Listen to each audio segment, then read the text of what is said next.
On one hand, you have the pride of becoming the parent of a child who is moving towards childhood. You know, they suddenly are so transformed. They suddenly start looking, our boys start growing mustaches and beards, and they start looking like men. And our girls start looking like, beautiful girls, and they have their own grace and their own beauty. And suddenly you feel like you are pushed a generation back, and now they are the ones who are in vogue. They are the ones who represent the present time. you know they might tell you what is in trend, what's new in fashion. So they will let you know a lot of things that's going on in their world, in their time. Okay. I mean, they might win a cricket trophy, they might do well in academics, and you are so puffed up with joy and pride that, see, that's this is what your child has become. They have become energetic adults. But on the other hand, on the other part of the spectrum of this joy is sudden transformation. Physical changes, social changes, emotional changes, psychological changes, and it's not only changes, it's complications as well. It's challenges as well. So, I may give you an example, like your child might prefer solitude. They may want to stay alone when you want them to socialize. They may want to spend a lot of time with their peers, maybe unreasonable time. Maybe you do not, you think it is too much, and they just want to do it. Okay. And those kids for whom, home chores, like a lot of kids, my son, he likes helping me around in the house. So, suddenly all that becomes boring for them. They don't want to do it. And there are slight ego clashes, small ego clash, silent cold wars. And sometimes they might talk back at you, or sometimes they might say they don't want to do a certain thing, or sometimes they may just give you an eye roll you know so these are the changes that are coming up, and you suddenly start missing that child, who was small and bubbly and obedient and dependent on you for everything. Now, why is this eye rolling attitude? Let's begin from here. Why do the kids suddenly start rolling their eyes at us? Now, teens have this innate natural desire to start controlling their lives. All of a sudden, that child who used to look at us even for the what should they wear, their shoes, their clothes, suddenly they start taking control of their lives. They want to come in the driver's seat of their life. Now, this is known as the shift of control, where the control shifts from the parent to the child. And it is a process. Now, this shift of control is, parents, please listen to me. This shift of control is inevitable, whether you like it or you don't like it. It is going to happen. So, better for us is so that we accept it gracefully, that we have passed through this time, and now we are living our life according to our terms. So now even our child is transitioning into adulthood, and now they will also want to live life according to their terms.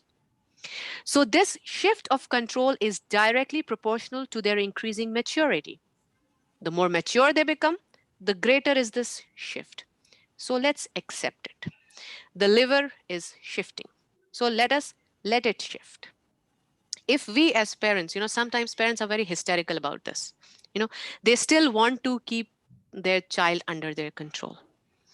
If we try to do this more than proportionate, if we try to just have our say in everything, we try to stop them, or we try to overindulge. That's what I mean to say. I don't mean to say that we need to just leave them. No, we have to be their mentors, we have to be their guides, but we have to let them drive their life a little bit. So if we hinder this shift a little too much, this shift of control changes itself into battle of control. This becomes battle of control. And this battle may give way to rebellion, and we have to stop it. I mean, we do not have to let this come at all. So let the shift of control be the shift of control. So, how do we avoid this battle of control? Very simple, avoid it. Don't let the battle of control even come, you know. And how do we avoid it? The avoidance is very simple. The first thing is three C's. I'll just give you three C's. The first thing that we need to do with our kids is show them what we want to see in them. Okay? So the first thing we can control is our attitude. Our attitude. So, what do we have to do in our attitude? We have to show them three C's. What are the three C's? Calm face, calm tone, and calm body language. No matter how much your kid tries to, drive you crazy, just tries to irritate you, or maybe is not listening to you, or is just throwing tantrums. Okay, every kid does that, and I think every kid has the right to do that. No matter how much they're doing it, you show them three C's: calm face, calm body, calm tone. Don't let your kid get the idea that they can put your mood down. Your kid should never feel that, okay, I can make my dad crazy.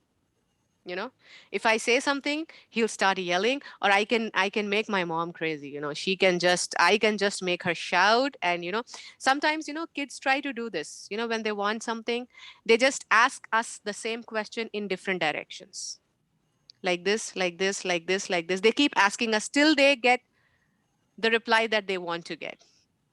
So one thing that we have to do is we do not have to give into this.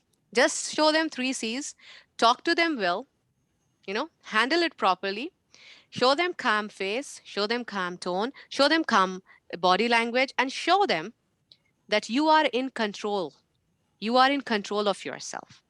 And one thing that we need to remember is we need to separate our emotion from the discipline.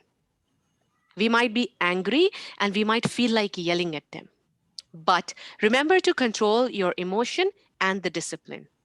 Because in all stages of parenting, one thing that I have constantly been repeating, one thing that we need to remember is unconditional love. Our teen might be a little difficult, might be a little rebellious, might be a little bossy, or whatever it is. We love them unconditionally. We are there to help them. We are there to guide them. We do not want them to have other sources of learning which might be a little harmful, which might be a little wrong. So before they get to those wrong sources, we have to become the right source of information for them, the right source of handling for them. So we always have to remember our main job is to love them unconditionally. And there is no backing off. This is a golden rule of parenting. No backing off. Keep calm and parent on. Just keep yourself calm, emotionally guided, and keep parenting them.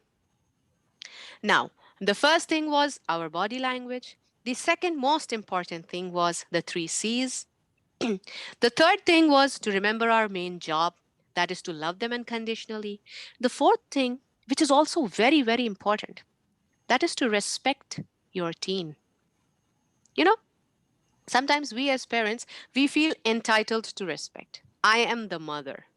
My child has to respect me. No matter what I do, I may yell, I may shout, or I may be irreasonable, but my child has to respect me. Why? Because I'm the mom. Now, this does not work. This might work for a little while, but it does not work in the longer run. You know, Commendable modeled behavior is to respect your child. We have to show them what respect is like, and respect in all stages of your life, in all relationships of your life, is bi-directional. Bi-directional as in you give it, you get it. You don't give it, you don't get it.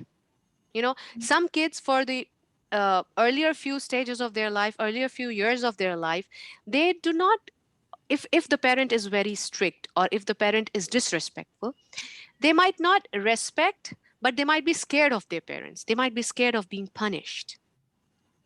So we have to establish a respectful behavior. They need to respect us as authority, and we need to respect them as human beings. We need to respect them as growing children.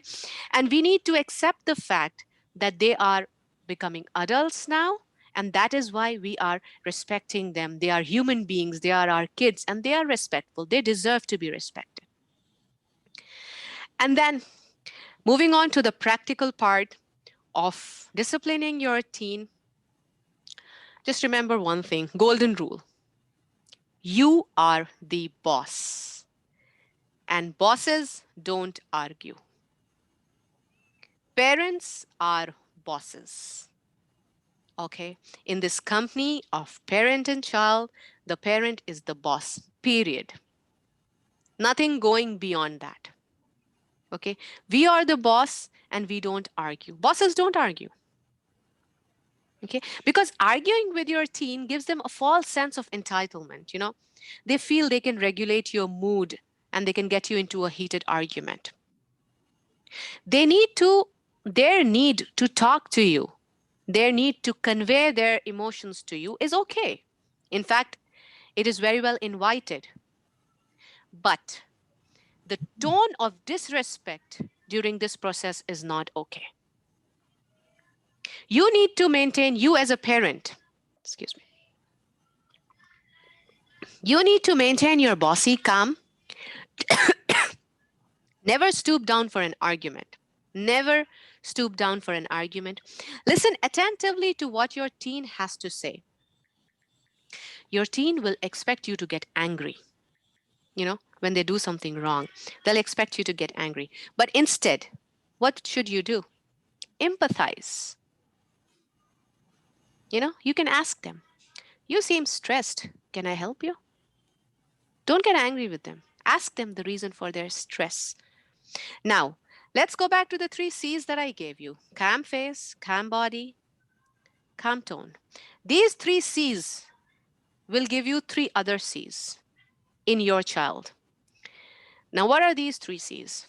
When your child is throwing tantrums, when your teen is throwing tantrums, and you are empathizing, that'll generate another 3 C's. The first thing, it will confuse your teen. Oh my God, I am misbehaving. Why is my mom so cool? So the first thing it'll do is it'll confuse your teen. The second thing it'll do is it will convince them that respect is non-negotiable. We are not going to negotiate on respect. Respect has to be there. You have to respectfully communicate with your parent. There is nothing doing beyond that. So the first thing is confuse them. The second thing is convince them that respect is not going anywhere. And the third thing is to convey it to them that these are the rules that they have to stick to. You know, the way to speak to your parents, the rules of the family. Now, after you do this, you do not argue, you do not fight with your kid, you empathize with your kid, you follow the 3 C's, both the 3 C's. Now, you set a